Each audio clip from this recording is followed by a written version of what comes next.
Good afternoon, and welcome to the beautiful studio at the Richmond Times Dispatch. Thank you, Kelly Till, for hosting us today. Today is February 20th, 2024. I'm Joe Battistoni, and I'm excited to introduce our panel and our subject matter experts on what happens when the cookies disappear. Our industry experts include Jolene Sherman, President and Managing Director of Amplified Digital Agency. The next guy needs no introduction in Virginia or in the media industry, Gordon Borrell, CEO of Borrell Associates. And last but certainly not least, Kelly Till, President and Publisher of the Richmond Times Dispatch and Lee Enterprises, Virginia. Not with us today is Tobias Bennett from the Local Media Consortium.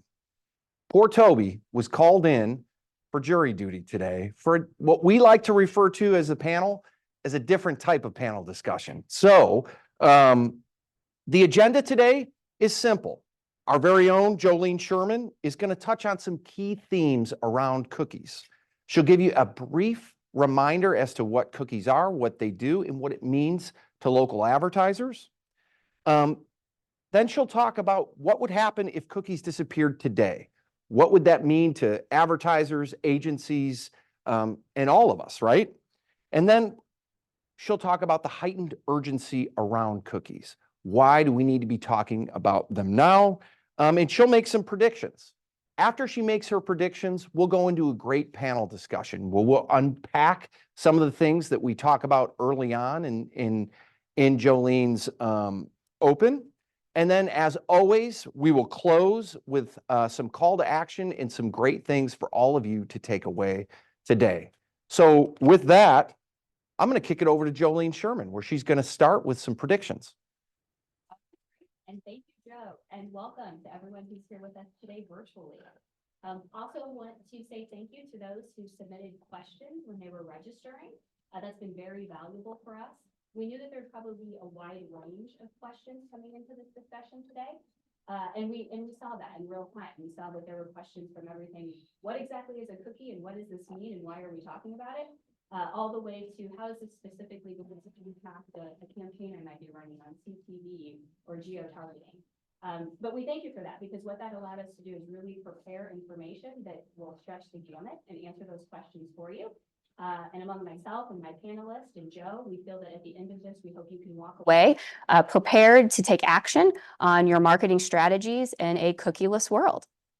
So let's get into the outlook, as Joe mentioned. What is it that we know today? What I would say we know today is, please, everybody take a deep breath. There was a marketing world before cookies, and there will be a world after cookies. So it's going to be okay. This kind of takes us back to marketing 101. What we know as marketers is that the audience and who we're trying to reach is really the most important. What I would say third-party cookies have done for us in the digital space is it took larger audiences and turned them into audiences of one. We are going to have to think about a strategy where audiences of one aren't going to be as easily accessible, or we're going to have to access them in different ways.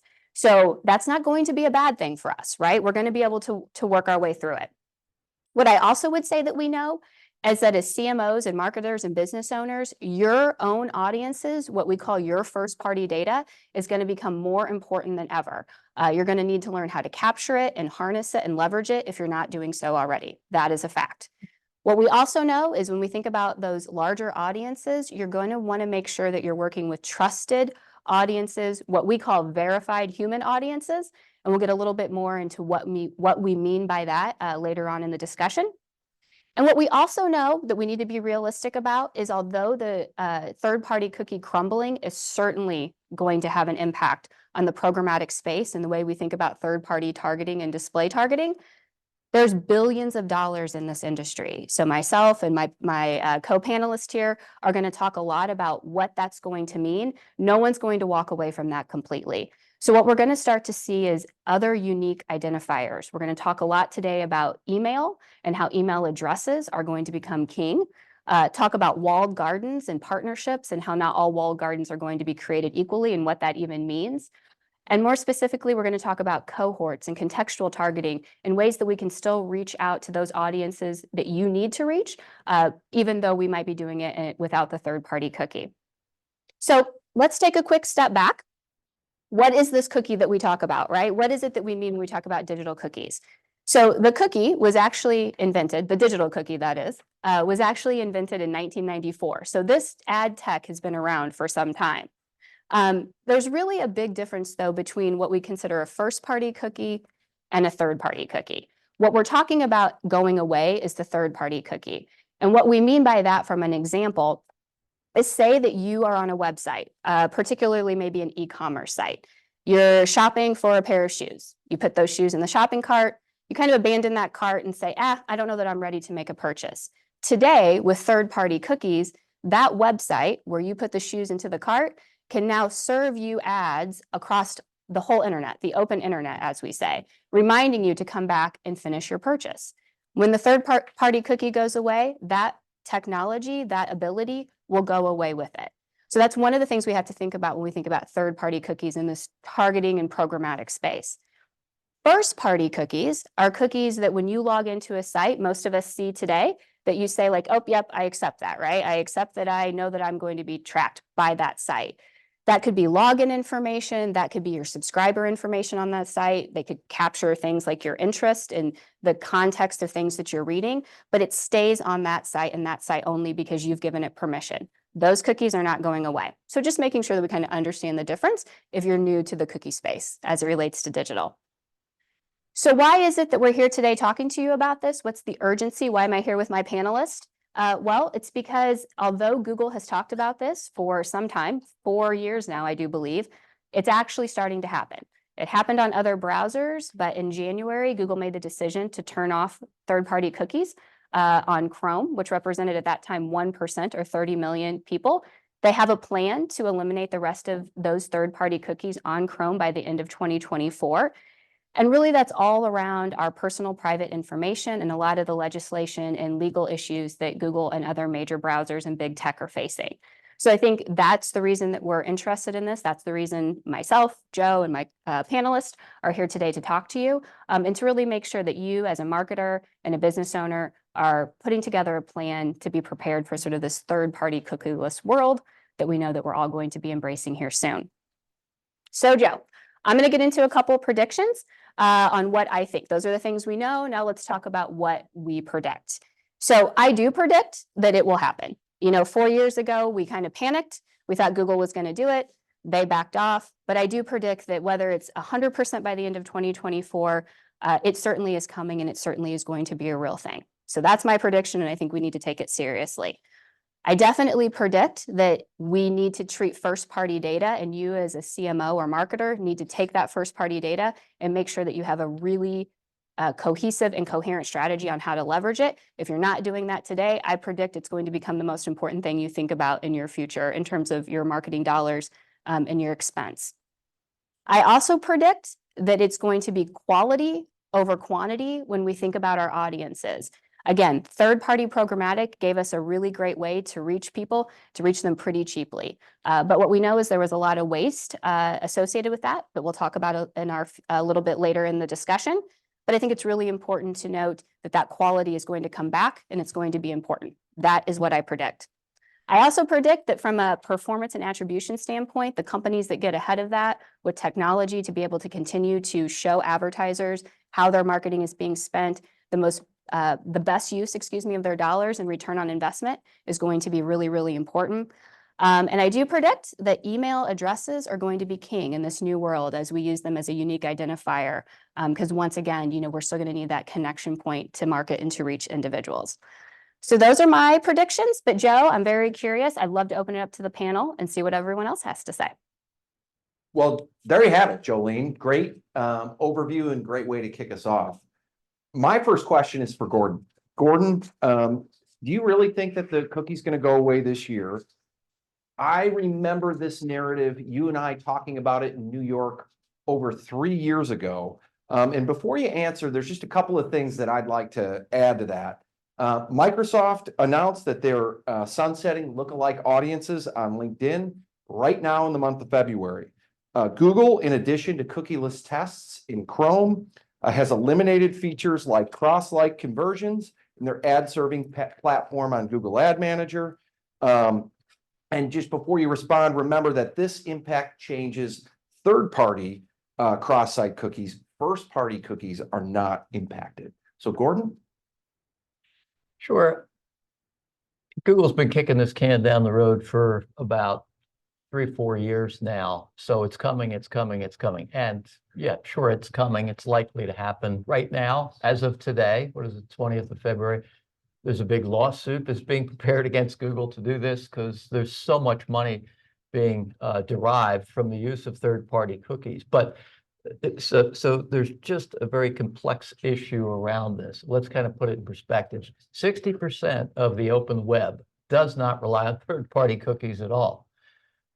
It's just that 40%, maybe a little less than that now, that are reliant on Google's Chrome. So if you have an Apple device and you've opted out, and 75% of Apple device users, iPhone users, 70% or so, 75% have opted out. So 25% have opted in. So there's still targeting options available, but the message is it's coming. And you know what? That's a good thing. I mean, it really is. It's this crack cocaine. Not that I would know what it's like to be addicted to crack cocaine. It's all advertisers. See, it's like 1 in 9 advertisers are using some form of targeting. 63% of all advertising is in like the programmatic networks. And there's so much fraud and so much waste there. It's like we sit atop the largest survey of local advertisers in the country. So we see all this activity and all where the dollars are going. And I got to tell you, probably roughly half, 49% of if you're spending money, are you spending money in programmatic advertising? Raise your hand. I think we can see you out there. People are looking at their cameras now. Can you see me? 49% of you, 49% of your money, if you're spending money in the programmatic networks, is going to someone other than the publisher, which means it's basically getting marked up by 50%. So if you spend $10,000 on targeted programmatic ads, vast majority of programmatic advertising is targeted.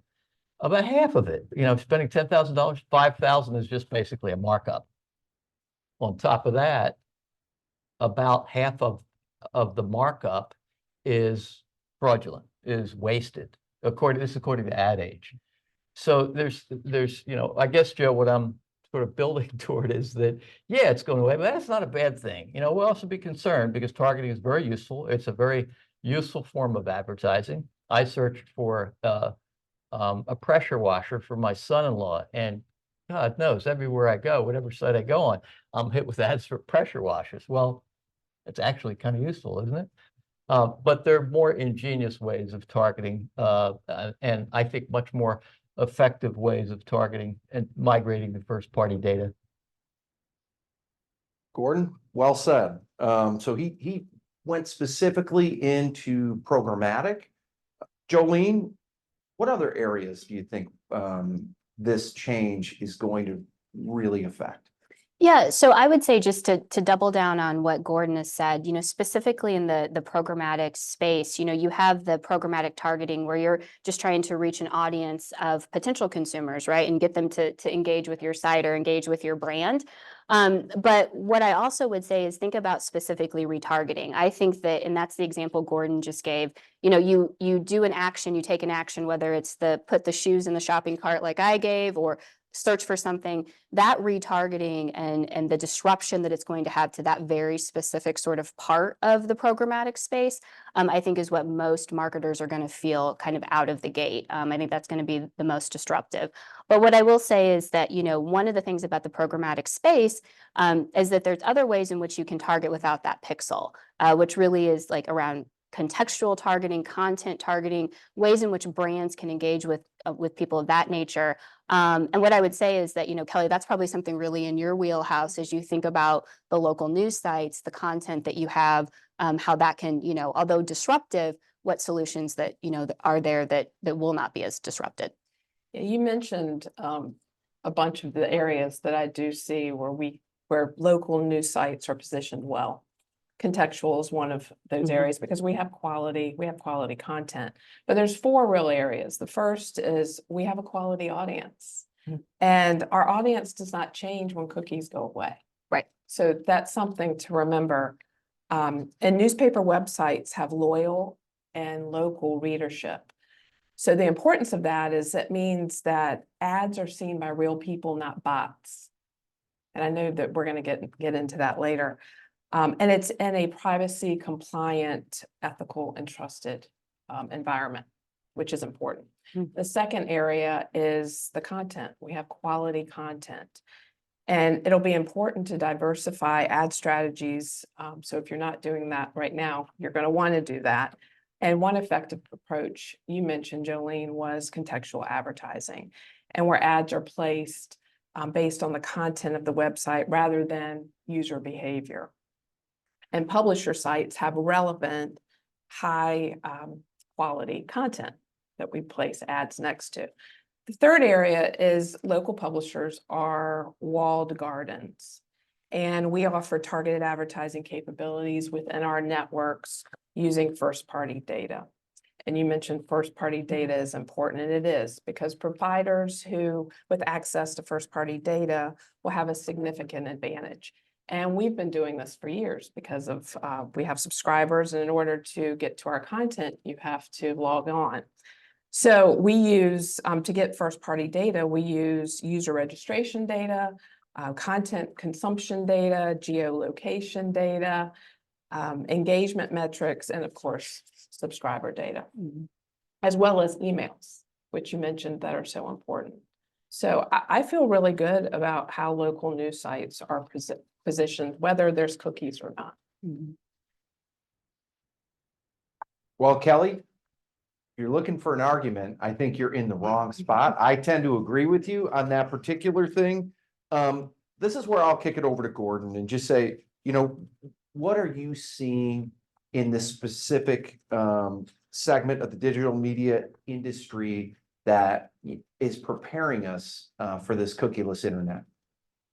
Well, there are quite a few things going on. There's a mad rush by publishers. Oh my God, 3/4 of my revenue, because I'm dependent on third-party cookies being served on my site, are going away, and my ads appearing elsewhere. So there's been a mad rush to what do we do to stem that potential loss, which could be big for a lot of publishers. So there's this movement, number one, to get educated, but also by publishers of these first-party data sites, these trusted sites. And let me tell you, so advertisers will put their ads anywhere. They don't really care about trusted websites. They don't understand that they'll put it on top of a urinal, for God's sakes. That's not a trusted site. So they do that. But so it's going to be difficult to kind of communicate to advertisers, hey, your ad doesn't need to appear everywhere. There's a lot of waste in that. And by the way, it's your brand. You only want it to appear certain places. So that education, Joe, is taking place right now, where these publishers who have these really valuable websites, and it's not just the content that's valuable, it's the environment. And so to be able to communicate that to advertisers in a way that doesn't make it look like, oh, you're making it up, you're making a sales pitch.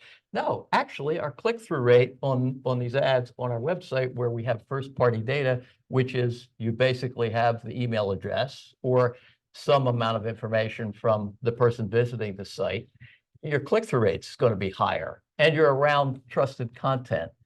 The interesting stat that we saw a few years ago when we asked newspaper advertisers, those who are buying ads in printed newspapers, which seems to be shrinking, but has very interesting characteristic, and that is those who now advertise in print newspapers have a far higher rating on their mastery of marketing. So they're more skilled. They know a lot more. This comes through in all of our surveys. So what do they know? We ask them why they advertise there, and they say the number one reason they advertise, say, in a printed newspaper, and this could be in true of any printed medium, maybe even local radio, et cetera, is that they want to be seen as being part of the community. And you think about that begins to give you this concept of this trusted environment. So if you're seen as part of the community and your brand is there, you're not a Target, you're not an Amazon, you're not some Temu or some fly-by-night company that is just trying to sell you stuff cheap that breaks 3 days later, right? So, Yeah. so all of this is evolving. So summarizing it, it's the education of the advertisers, which you guys are doing here today, which I think is great. People need to know, when cookies go away, does that mean you just go down to the grocery store, buy more cookies? So it's a different type of cookie. So I used to be a stand-up comedian in an earlier life. Yes. Don't quit. yes. So it's the education of the advertiser, which is really important because all this stuff is confusing. And then it's the movement toward saying, okay, we have this trusted, safe, walled garden site where your brand is safe, where your ad's not going to be appearing around questionable content. Plus, the environment is terrific for consumers, any type of folk who come to the site to respond to your ad, to see it, to have some brand rub off. Wow, oh, this is a great company. I want to be there. I want to click on this ad. I want to go visit that particular site. Well, Gordon, well said. I guess at this point, I'll kick it over to Jolene. Jolene is Amplified Chief. Obviously, this is you're a $100 million agency. You've got to take all of this stuff into consideration. Has your organization prepared for this? Are you prepared for it? And can you talk a little bit about it? Yeah, so I would say yes, absolutely. I mean, we've discussed that, it was nearly 4 years ago that Google first made this announcement, and we started to prepare for it then. Of course, Google sort of kicking the can or slow playing it has given us, the opportunity to sort of perfect those strategies, I would say. But when you think about sort of the 3 ways in which we've prepared for this, it certainly aligns with some of the things that Gordon has said. The first is that, we are part of, Lee Enterprises. So we are, fortunate to have as our sister company these sites like we are here in Richmond today, that really give us this rich content, local news content, trusted, where a lot of our advertisers that we represent in the agency space still want that connection to the local brand. And we get that opportunity to buy, site direct in a smart and efficient way due to that leverage. Certainly other agencies can do that as well. And it's a strategy that we deploy not only in, markets where we have our papers, but in, other markets as well based on the need. And, again, we talk about this, but why are those sites so safe? Well, they're safe because it's subscribers, they're paid subscribers. There's an email capture. We can verify that it is human audiences that are reading that content. And the ability to contextually target on those sites in particular is really valuable, because think about all the rich content that are happening in local news sites and media sites across the country. I would say that the other thing we've done as an agency, because we are certainly agnostic. So can I use that? It's called verified human audiences. Can we use that? I think we're going to take that. Sorry. Go ahead. Yes, absolutely. I would say that we're going to trademark it, Joe. So Okay. yeah, just be careful. Be careful where you use it. But yes, absolutely. Verified human audiences. What I would also say is in the amplified digital space in particular is that, as we remain agnostic to, our main goal, which is how do we take advertising and marketing dollars and spend them in the wisest way possible for our clients. That's at the end of the day, that's the only reason we're here. Is we do have partnerships. We have partnerships with data companies. We have partnerships with the large technology companies.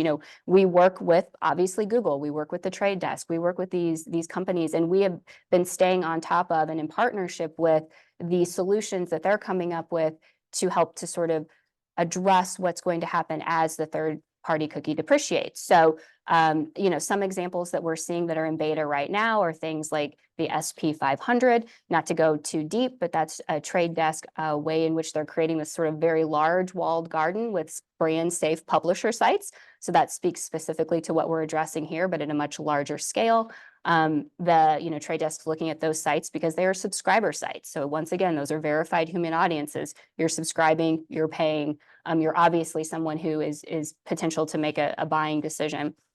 We obviously, as we had a great partnership with Google, we place a lot of advertising within the Google platforms. We're staying on top of what's happening within their space, within Privacy Sandbox and Topic API. And we won't go too deep into those today because really we're sort of at the cusp of learning what those are. But I think it's important for any marketer, whether you're educating yourself or you're working with a partner like an agency or someone in media to really make sure that either you or someone you trust is staying informed and on top of what that's going to look like in terms of options and more the open internet space, which we know is still certainly going to be valuable. And then, last but certainly not least, within the amplified space, we have an area that's really dedicated specifically to consulting around clients' first-party data. So not only helping them set best practices and business strategies on how they can capture that their own data, but really making sure that once they have that data, how we can mine that data, help append different targeting to that data, and help them to leverage that to not only reach back out to those customers and keep them loyal for life, but also to use that to go find what we call those lookalikes in that space. So I would say that, we've had a couple of years to really get ahead of this, to stay on top of the trends. And I think it aligns exactly with what Gordon and both Kelly have said in terms of how, although this is going to be disruptive, it certainly is not, going to stop the advertising and marketing objectives for many of our clients. So it sounds like there are a lot of different opportunities for advertisers to reach a target, which I think is really good. Before, it used to be mass media, you just place an ad somewhere like on TV and it would go to thousands or millions of people. And now you can actually target it. So we see this great migration toward targeting. But you said something earlier I wanted to ask you about. One of the key ways I think that is probably underused in terms of targeting or finding an alternative to this, what's generally been, pretty wasteful way of spending advertising dollars for a small business that might only have 10 or 20 or $30,000 to spend a year. You said email is king. Can you explain that? Yeah, absolutely. So specifically, when I say email is king, that the capture of that email address as a personal identifier is going to be so important. And when you think about it, most of our clients or, business owners, marketers out there, watching this today, chances are you probably have more email addresses collected than you realize. And most of us give our email address and opt in legally, more often than we realize. So I would say that identifier is really going to be king, and both the ability to kind of cross markets and target, but also because I think, email as a distribution model is so important. It is. I guess one thing that just stuck in my mind when you said email is king, automatically, I'm not sure that's true, but in the context that you just said it, I understand it now. It's king in that I bet during this webinar, forgive me, many of you probably have checked your email, 4 or 5 times now, right? Or 6. Oh, this is boring. This is a boring part of the webinar. I'm gonna check my email, right? How many times did you go watch TV? How many times did you go listen to the radio? How many times did you go open a magazine? But you checked your email. That's the powerful part of it, and that's why it's king, because it's just phenomenal to me, because so many people are plugged into email. It's very personal, and you typically take action. Action may be delete it, but action may be click on something or read it and gain some information about it. Only 14% of local advertisers use email for marketing, take advantage of email marketing. It's crazy. It means 86% do not. But if you look at the masters, those who have a far, far higher level of skill, these are local businesses like you, but they have a greater level of experience, and we classify them as masters because they have at least 10,000 lifetime hours in the business of marketing, doing marketing tasks. They're 4 times more likely to use email. You think they know something? And then you look at agencies like yours and others that have a lot more marketing experience because it's their full-time job. They're also highly more likely. So local advertisers, businesses themselves, plumbers, HVAC installers, florists, restaurateurs, 14% use email marketing. Agencies, 44% use it. So it's really, really an effective form of marketing. You guys do email marketing, and you're doing some more content marketing, which is kind of related to that. Yeah, we're seeing a return to tried and true strategies. Email newsletters is one of those, having a lot of success because of the quality audience, and it gets a good ROI and click-through rate. So it does get a very good click-through rate. It's I think on a standard email, if you have a targeted list like we do for all our clients or B2B, the click rate might be 2 or 3 or 4%, sometimes it can be 12%. You know what the click-through rate on the banner ad is? You should know. 0.2 Programmatic banner. 0.02%, 0.2%. So, yeah, I'm sorry, Joe, I'm taking over your role as moderator here. On news sites. But Higher on your news site. Yeah. Yeah, well, Nearly Yeah. 4 times higher, that- but yes, yeah, That makes a lot of sense. yeah. But I do think we're going to see an increase, and we should, with email marketing as well as content marketing. Email is just such a powerful medium and people just forget that it's there. So, all this hand wringing, Joe, about cookies going away. Yep. There are just so many other really powerful opportunities, geofencing and, things using IP addresses, mobile phones, CTV, Mhm. you CTV. don't need to have cookies. to Yeah, do that. and so Yeah. that level of targeting is just really, Mhm. really powerful. And then the educational aspect of it, helping advertisers understand all the options available are so important because there's been a fantastic increase, this is in a negative way, in the percentage of advertisers not talking to a single sales rep when they buy an ad. Mhm. It's gone from 7% in 2018 to 21%. Never talking to a sales rep when they buy an ad. So if you're a plumber, right? Yep. Do you want somebody to say, oh, no, just sell me the parts, I can do the plumbing myself? That's pretty simple. Well, think of it in reverse. So you're going to do your own advertising. You're going to, you think you can handle it yourself. If you're a plumber, if there are any plumbers out there, I apologize. I insult you. But you really do need some hand holding in this really complex environment. Now, that's a good point. More so than ever, I think right now, because there's just so many things changing. Right, Well, absolutely. It's my business and I'm confused. Yeah. Well, that's why we're here today. So Gordon, and listen, you can fill in for me as moderator anytime, any day of the week. So Careful a what you couple of ask. things first of all, great panel discussion so far. We have a few questions that I'd like to address with the group, and one of them was a really good one. Since we're on the subject of email, can we still do through third-party emails? And that came from one of our viewers on Zoom. Jolene, maybe you could take that question. Yeah, absolutely. And it's a pretty easy answer. Yes, we can. The way in which people opt in, and in most cases double opt in, to receive email marketing messaging, even from advertisers they might not have engaged with before, is not going to be impacted by this at all. So that's a resounding yes. That was an easy one. I know. What? That's it. That's Listen, it. you're my buddy. I'm going to throw you a couple softballs. I mean, that's just, but that's, that is, I thought it was a question. It was really relevant at the time. So I thought we It could was a good question. Yeah, we could excellent just question. address it Good as a question. group. Yeah. Jolene, you said retargeting is the most impacted with cookies, obviously, right? Mhm. Retargeting is based on these audiences that these cookies develop. But what happens in social media forums in large social media platforms, in large e-com platforms as we go and move forward? Yeah, absolutely. So what you have to think about is if the data is being collected and then the retargeting is happening within that platform, then there's no issue because that's first party, right? So let's use Facebook as an example. If you've engaged with something and then a couple of days later you're retargeted with a message there within the platform, you're fine. But if you have engaged with a brand off of the Facebook platform on another site, then the ability to retarget into that first party environment on Facebook is going to be disrupted because that is certainly how that third party cookie tracks you around. So within, big e-commerce sites like, Amazon, obviously, once again, if you're engaging with the platform, the retargeting happens within the platform. That's all first party cookies, not disrupted. It's only that cross-site third party cookie that will have the disruption in this new crumble, if you will. Well said. I guess this next question, this comes from the audience as well. Do you recommend lead gen? And this one I'm going to ask Gordon.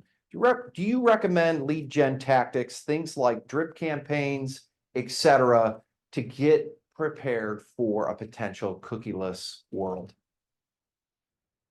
No. The lead campaigns there are several different types of lead campaign. So if it's the most base form, which is buying leads, they tend to be a large waste of money. And unless you really understand what it is to be a sales rep, and you need to ring through, 100 people, whether it's an email or phone call, before you get one sale. And so what does the rep do? The rep says, well, these leads are bad. They're not the right person. Some of them bounce, et cetera. There are other lead campaigns that pre-qualify the potential buyer. So you've been to the sites before, hey, we can get you a lower mortgage rate. Hey, what would it take to sell your life insurance policy? How much could you get? And hey, if you lost so much weight, what should your ideal weight be? You fill out these forms, and you get to, okay, now give us your email address and we'll send you, well, that's a lead. So they've kind of pre-qualified you down a number of ways. They tend to be a lot more out. Now, how you feel about it or you feel about it. They tend to be a lot more targeted, but also a lot more pricey. Pre-qualified leads, I think, are well-qualified leads are really rare to come by and tend to be a bit costly. And I'm a little prejudiced against them because most of the leads that are generated off the internet these days are just They're not not good. quality. No, No. they're just How not. do you feel about content marketing for lead gen? It's great. Content marketing is this phenomenon that it's taken a really long time for local businesses to understand that they are their own media companies. They have their own website. You talked about, working with a business that has an email list, people coming to their website and people saying, hey, yes, I want a coupon for this, or hey, I want to enter this contest. They have this growing, hey, put my business card in the fishbowl, right? So they've got this contact information. That's great.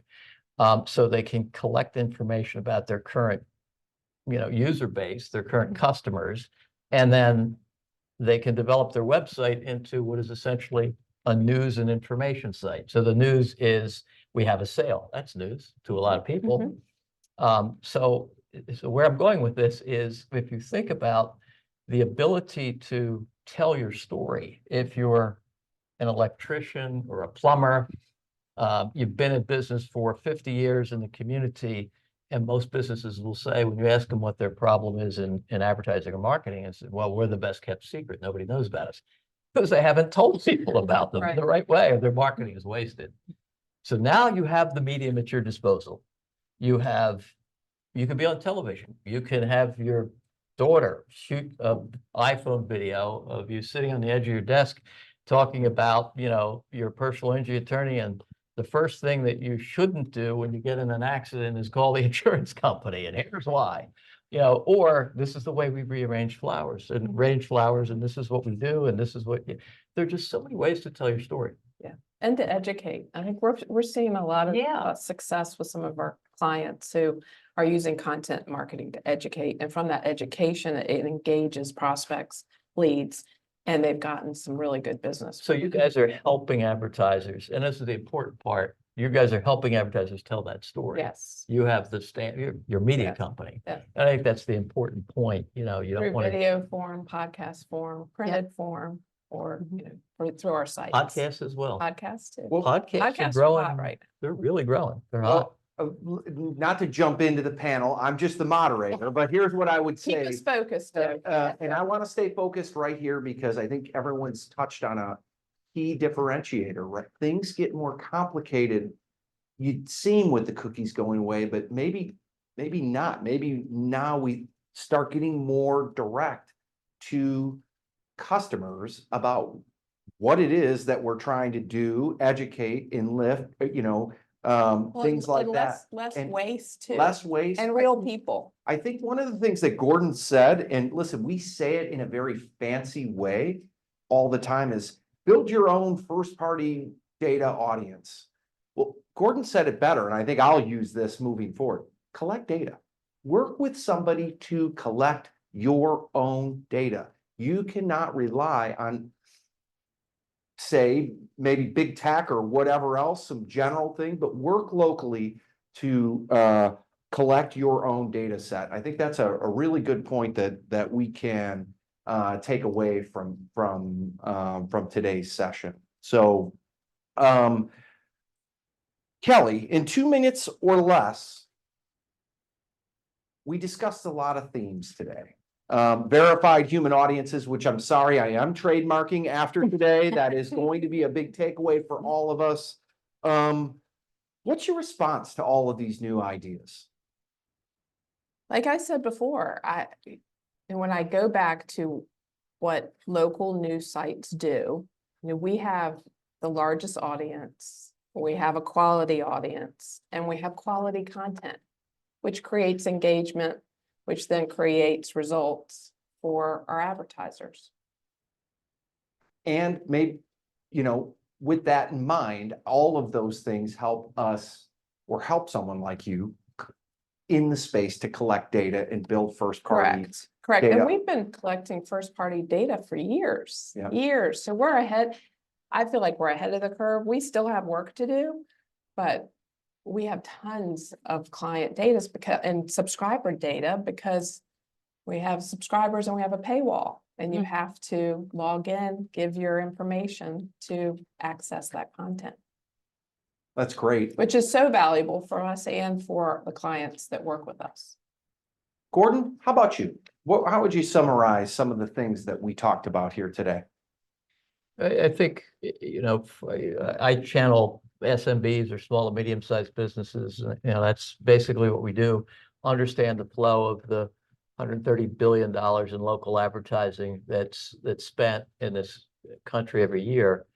And it's gotten so difficult to kind of understand all the different channels, whether it's TV or radio or billboards or newspapers or magazines, trade magazines, the internet, social media, mobile devices. It gets really, really confusing.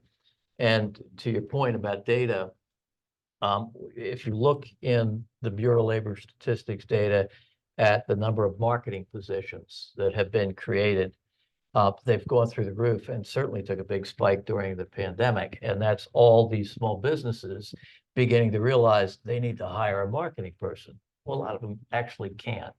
So they try to do it themselves. And so we're going to give the secretary the job of updating the Facebook page. And we're going to give somebody else the job of, managing and sending out emails. And all of these things are actually pretty complex. And my point Joe, in it is that you can spend a lot of time and a lot of money trying to manage this internally, either amateurly with your existing staff or money to hire somebody who really knows what they're doing, which can be kind of expensive. Why not work with a local media company who's evolving into an agency that not only, manages the medium, but also knows how to tell a story? And I think that's the big story in all of this. The marketing world has become so complex that there are an awful lot of amateurs out there, which creates opportunity that, wow, if I know more than my competitor in marketing, I can really beat up on them. Who can I, talk to help me do that? And there's a lot of wasted dollars, which you mentioned earlier. A lot. It's And so tragic to see that occur because most small businesses spend 2 to 4% of their total gross revenue on advertising, but the ones that are really smart and whose businesses are growing, they're not sitting there flatlined, are spending 6 to 10% of their total gross revenue. That's a lot of money. So if you're spending a small amount, you really do need someone to be very efficient. You can't afford to waste those dollars. Right, exactly. Well, I may save the best panelist for last. Jolene, just obviously tongue in cheek there, but Jolene, do you have, a final 2 minutes unpacking some of the things that we discussed today? Yeah, well, thank you. I would say that, I'll maybe finish where I started. We can take a breath, right? There was marketing before the third-party cookie. There will be marketing after. And I think my panelists have done a beautiful job of sort of describing why we feel confident in that. And again, as this space evolves, working with trusted partners, getting your information from trusted sources, local sources, and really thinking about diversifying the strategies. If you've been highly focused on, the third party cookie and that type of marketing or remarketing as one of your strategies, it's certainly not time to panic, but it is time to think about how you can, use those dollars in a different and possibly more effective way. So like most things, change is hard, change is difficult, but typically with it comes, a new day. And I think what, I feel confident about in this space, in the agency space, as well as, a connection to the local media space, is that this gives us an opportunity really to reset, to look for those verified human audiences, to use content and contextual targeting as a way to really engage with people, to collect email addresses. That should be everyone's takeaway, in a thoughtful and legal way, obviously, and work with partners that can help you do that. And you'll be set. There's no reason to panic. We are going to be on to a new future, even when that third party cookie crumbles. Well said, Jolene. Well, let me close this down here today with a couple of key thoughts. First of all, I want to say thank you.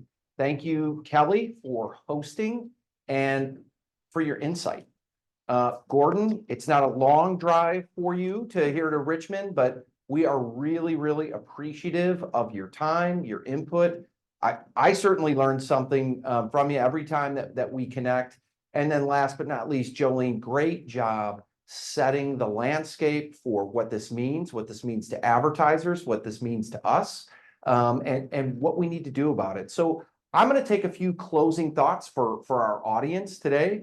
First and foremost, I think there is a heightened urgency around cookies. We need to begin planning for a cookieless internet. It is a reality. Rethink that retargeting spend. If you're not working with somebody locally to recapture and rethink those dollars, let this be your opportunity to motivate you to do that. Whether you're an agency, a large advertiser, or a mid-size advertiser, the time is now. Second, build your own first-party data audience, or said better by Gordon, collect data on your behalf. Simply put, start creating your own data so that you aren't reliant on third parties for it. Last but not least, and this is my key takeaway today, and I hope it is for everybody else, identified the best local verified audiences for your business. Again, we talked about that there are downsides to cookies and there are upsides to having a strategy without them. Working with a local media company that has verified local human audiences is critical as you make that transformation. So with that, again, thank you to my panelists, our panelists. Great job today. I want to thank everyone that joined us. I know everybody is busy. I think this was a great hour well spent. I want to thank you for joining us, and we will see you all very soon. Thanks.